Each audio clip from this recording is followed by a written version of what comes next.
When people talk about the smartest human who ever lived, most people say Einstein. Some say Nikola Tesla, but the real answer might surprise you. In the 1600s, in a small village in England, there lived a quiet boy. He rarely played with other children. As a child, people thought he was strange. One afternoon, he noticed a windmill spinning in the distance.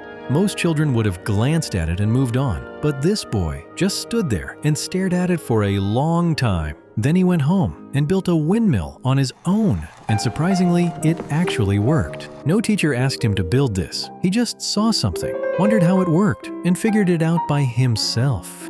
Sometimes he would even walk outside during storms, just to measure how strong the wind really was. This strange, curious boy would eventually grow up and change science forever, and the boy's name was Isaac Newton.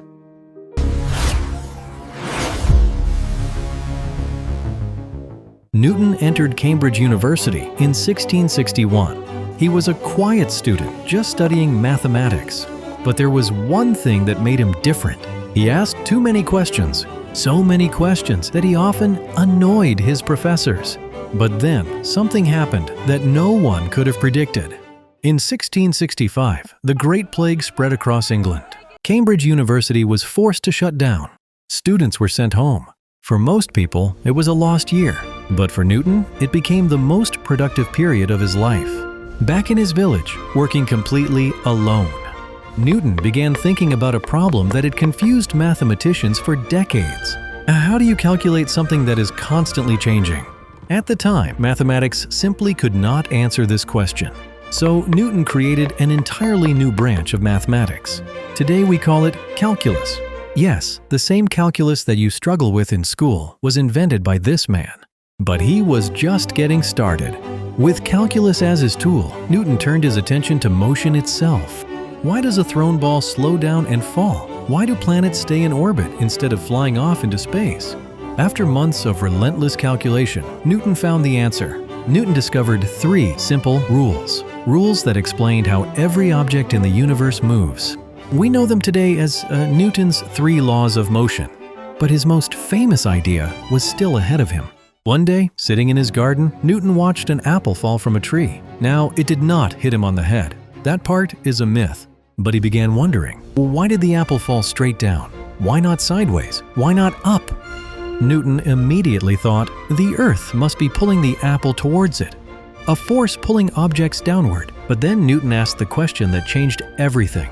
What if that force didn't stop at the ground? What if it extended far beyond Earth, past the trees and past the clouds?